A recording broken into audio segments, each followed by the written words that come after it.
जय श्री श्याम भक्तों, स्वागत है आपका आपके इस चैनल में जिसका नाम है भाव आपकी स्टोरी मेरी।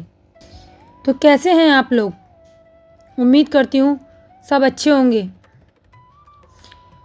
श्याम भक्तों, आज की वीडियो में हम आपको बताएंगे कि कैसे बाबा श्याम की अरदास लगाई जाती है, किस तरीके से बाबा श्याम की अरदास लगाई जाती है कि जल्दी से जल्दी आपकी अरदास स्वीकार हो और आपकी मनोकामना पूरी हो। आज आपको वो तरीका बताऊंगी जिस तरीके से मेरी अरदास सुनवाई होती है, उसी प्रकार आपकी भी सुनवाई होगी। लेकिन जो भी तरीका मैं बताऊं अरदास लगाने का, आपको बिल्कुल वैसे ही ये अरदास लगानी है। अभी आने वाली एकादशी और धनतेरस, अगर धनतेरस वाले दिन या एकादशी वाले दिन आप इस अरदास को सच्चे मन सच्चे भाव से लगाते हैं तो बाबा श्याम जल्दी से जल्दी आपकी अरदास को पूरी करेंगे। क्योंकि धनतेरस वाले दिन बाबा श्याम तो सुनते ही हैं, जो देते ही हैं, लेकिन कहते हैं धनतेरस वाले दिन कुबेर भगवान भी दोनों हाथों से बरसाते हैं। उस दिन लोग बहुत सारी खरीदारी करते हैं, कोई सोना खरीदता है, कोई चांदी खरीदता है, कोई बर्तन खरीदता है। तो उस दिन अगर सच्चे मन से बाबा श्याम की अरदास लगाई जाए तो वह अरदास जल्द ही पूरी होती है। लेकिन भाव आपके सच्चे होने चाहिए, आपको बाबा श्याम पे पूरा भरोसा होना चाहिए। कुछ लोग मुझसे कहते हैं कि मेरे घर में बाबा श्याम की तस्वीर नहीं है, फ़ोटो नहीं है, मूर्ति नहीं है। तो ज़रूरी नहीं है कि आपके घर में बाबा श्याम की तस्वीर हो।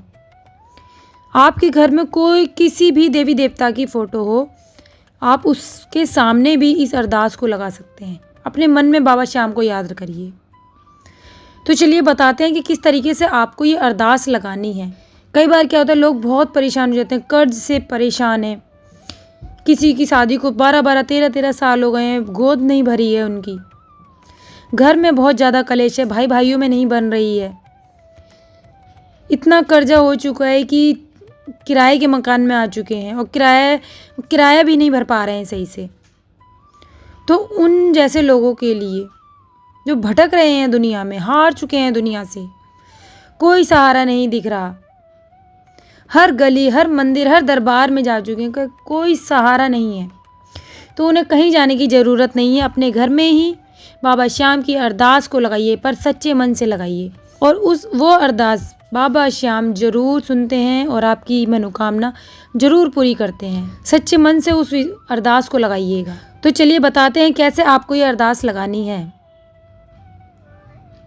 और हो सके तो या तो आने वाली एकादशी या धनतेरस वाले दिन इस अरदास को लगाइएगा। अरदास लगाने का तरीका बताने से पहले आप लोगों से एक रिक्वेस्ट करना चाहती हूँ कि अगर आप मेरे चैनल पर पहली बार आए हैं तो प्लीज़ चैनल को सब्सक्राइब करना ना भूलें, बेल आइकन को ज़रूर प्रेस करें। तो चलिए बताते हैं अरदास लगाने का तरीका। सुबह उठिए, सुबह उठकर घर को स्वच्छ कीजिए, नहा धोकर स्वच्छ कपड़े पहने, अपने मन को स्वच्छ करें। सबसे ज़रूरी होता है मन को स्वच्छ करना। मन में कोई भी नकारात्मक बात ना आए, किसी के बारे में बुरा ना सोचें। अगर आप दूसरों का भला सोचेंगे तभी भगवान आपका भला करेगा। कहते हैं ना, जो दूसरों का बुरा सोचता है उसका कभी अच्छा होता ही नहीं है। तो इसलिए मन में सकारात्मक विचार रखें। नहा धोकर घर के मंदिर में जाके बैठें। याद रखें कि आप आसन पर बैठें, धरती पर कभी बैठना नहीं चाहिए पूजा करते टाइम। धरती के ऊपर आसन, और आसन के ऊपर ही आपको बैठना चाहिए। उसके बाद जो भी देवी देवता आपके घर के मंदिर में हो, अगर बाबा श्याम आपके मंदिर में है तो अच्छी बात है, अगर नहीं है तो जो भी देवी देवता हैं, माता रानी हैं, लड्डू गोपाल हैं, भगवान श्री राम हैं, कोई भी हैं, राधा रानी हैं, कोई भी देवी देवता हों, उनके सामने घी का दीपक जलाएं बाबा श्याम का नाम लेके। जब आप बाबा श्याम का नाम लेके दीपक जलाएंगे तो समझ लीजिए उस दीपक में ही बाबा श्याम है। बाबा श्याम की तस्वीर होना ज़रूरी नहीं है, उस दीपक में ही बाबा श्याम विराजमान होंगे जब आप बाबा श्याम का नाम लेकर उस दीपक को जलाएंगे। उसके बाद आपको संकल्प लेना है। संकल्प लेने के लिए आपको अपने बाएं हाथ में थोड़ा सा जल लेना होगा। बाएं हाथ में थोड़ा सा जल लें और जल को लेकर बाबा श्याम का नाम लेकर बोलें, हे बाबा श्याम, मेरा नाम ये है, जो भी आपका नाम हो। अगर आप शादीशुदा हैं तो अपने पति का नाम बताइए, अगर आप शादीशुदा नहीं हैं तो आप अपने पिता का भी नाम बता सकते हैं। ये मेरा नाम है, ये मेरे पति या पिता का नाम है, ये मेरा गोत्र है, जो भी आपका गोत्र हो। और उसके बाद आप अपना स्थायी पता बताएं कि मैं यहाँ रहता हूँ, ये मेरा घर का एड्रेस है, ये मेरे कुल देवी देवता हैं। अपने कुल देवी देवता का नाम बताएं। अगर आपके कुल देवी देवता हैं तो ठीक है, नहीं है तो भी कोई बात नहीं है। अगर हैं तो उनका नाम बताइए, नहीं है तो मत बताइए। उसके बाद अपने पितरों को याद कीजिए। अपने पितरों को साक्षी मानकर आपके श्री चरणों में बैठा हूँ, आपके मंदिर में बैठा हूँ या बैठी हूँ। इस समय आपके दरबार में लिखकर अर्जी लगाना चाहता हूँ या चाहती हूँ। अतः आप इस दीपक में जागृत रूप से विराजमान हो और मेरी लाज रखिए। यह कहकर मैं आपसे एक अरदास लगा रही हूँ। मेरी उस अरदास को शीघ्र अतिशीघ्र पूरी कीजिए। ऐसा बोलकर जल को नीचे गिरा दीजिए। अब आपने संकल्प ले लिया। अगर आपके कोई गुरु हैं तो आप अपने गुरु का नाम भी जरूर लें, क्योंकि कहते हैं कि गुरु सबसे पहले होते हैं, भगवान से भी पहले गुरु होते हैं, तो गुरु का नाम भी जरूर लें। इस तरीके से आप संकल्प लें। अब हम बाबा की अरदास लगाएंगे।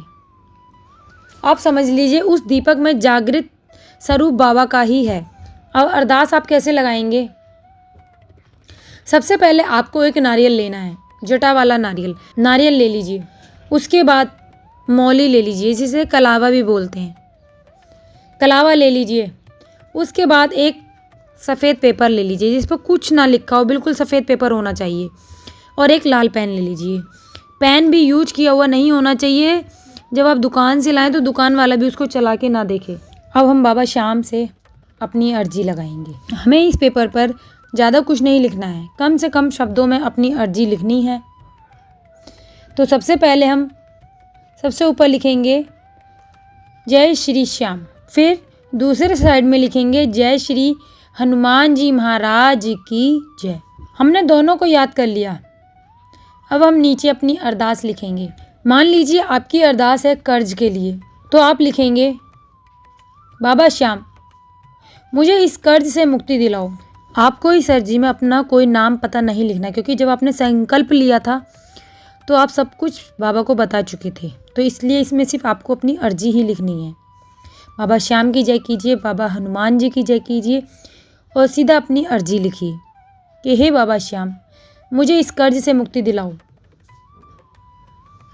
कैसे दिलाओगे वो आप जानो। जितने भी लोगों से आपने कर्जा ले रखा उन सब के नाम इस अर्जी में लिख दो, और जो जो भी पैसा आपने ले रखा वो पैसा भी लिख दो। और नीचे लिख दीजिए कि बाबा अब तू जाने तेरा काम जाने, अब जैसे करेगा तू करेगा। अब आप मेरी लाज रखोगे, मेरे कुल देवी देवताओं की भी लाज रखोगे। इस तरीके से आपको बाबा श्याम को अर्जी लगानी है। और लास्ट में उस अर्जी को जब आप नारियल के साथ बांधोगे तब आपको ये ज़रूर बोलना है कि हे बाबा श्याम मेरी लाज रखिएगा। तो देखिएगा फिर कैसे बाबा श्याम आपकी लाज रखेंगे और जल्द से जल्द आपकी अर्जी को पूरी करेंगे। ज़रूरी नहीं है कि आपको घाटू श्याम मंदिर में ही जाना है इस अर्जी को लेके। आप घर के मंदिर में ही इस अर्जी को रख दीजिए, या फिर आपके घर के पास कोई मंदिर हो जहाँ पुजारी जी सेवा करते हो, आप उस मंदिर में भी इस अर्जी को ले जा सकते हैं और पुजारी जी के हाथ में इस अर्जी को दे दीजिए, वह उससे मंदिर में रख देगा। और जब पुजारी जी इस अर्जी को खोलकर भगवान के सामने पढ़ेंगे तो समझ लीजिए कि जैसे भगवान के दूत उस अर्जी को पढ़ रहे हैं और आपका संदेश सीधा भगवान के पास जा रहा है। तो इस तरीके से जब आप अर्जी लगाएंगे और मंदिर में दे के आएंगे तो भगवान जल्द से जल्द आपकी अर्जी को पूरी करेगा। तो हो सके तो इस अर्जी को आप या तो धनतेरस वाले दिन या एकादशी वाले दिन ज़रूर लगाएं। बहुत जल्दी काम करती है। जिस तरीके से मैंने बताई, अगर उसी तरीके से आप अर्जी लगाएंगे तो सच में आपकी मनोकामना पूर्ण होगी। कुछ लोग बोलते हैं कि इसके संग लाल कपड़ा भी होता है, पर कपड़ा होना ज़रूरी नहीं, क्योंकि जब आप इसे कपड़े में बांध देंगे तो वो तो किसी को दिखेगा ही नहीं, तो कोई जल्दी से इसे खोलेगा ही नहीं। तो इसलिए सिर्फ आप नारियल पे ही नारियल लीजिए, कागज़ पे अर्जी लिखिए और उसे नारियल के साथ बांध दीजिए और ऐसे ही मंदिर में रख के आइए। तो उसे ज़रूर कोई ना कोई खोल कर पढ़ेगा। और जो भी उसे खोल के पढ़े, पुजारी पढ़े या कोई और पढ़े, तो समझ लीजिए जब वो उस अर्जी को पढ़ेगा तो स्वयं बाबा श्याम उस अर्जी को सुन रहे होंगे। वो भगवान का दूत बन जाएगा उस टाइम पे। वो साधारण इंसान नहीं होगा, वो भगवान का दूत बन जाएगा जो आपके संदेश को भगवान के सामने पढ़ रहा होगा। वो मंदिर किसी भी देवी देवता का हो, चाहे माता रानी का हो या किसी का भी हो। कुछ लोग बोलते माता रानी का मंदिर है, बाबा श्याम तो है ही नहीं वहाँ पे। तो भाई वो माँ है, और माँ सबकी माँ होती है, जगत माँ होती है। माँ से ऊपर तो कोई हो ही नहीं सकता। बाबा श्याम की भी माँ थी, अपनी माँ को ही उन्होंने वचन दिया था कि वो हारे के सहारे बनेंगे, जो हारा हुआ होगा वो उसका साथ देंगे। ये वचन उनकी माँ ने उनसे लिया था, और अपनी माँ को दिया हुआ वचन ही वो आज तक निभा रहे हैं। और अगर आप भी इस तरीके से बाबा श्याम की अर्जी लगाते हैं और इस तरीके से मंदिर में देके आते हैं, तो बाबा श्याम जल्द से जल्द आपकी अर्जी को पूरी करते हैं। तो एक बार इस अर्जी को मेरे कहने से ज़रूर लगा के देखिएगा। आप खुद कमेंट करेंगे मुझे कि हाँ दीदी, हमारी ये अर्जी पूरी हुई है। तो अगर आपको वीडियो अच्छी लगी हो तो प्लीज़ वीडियो को लाइक कीजिएगा, चैनल को सब्सक्राइब कीजिएगा, और कमेंट में बाबा श्याम के नाम का जयकारा जरूर लगाइएगा भक्तों। तो मिलते हैं अगली वीडियो में बाबा श्याम के अगले चमत्कार के साथ। तब तक के लिए जय श्री श्याम।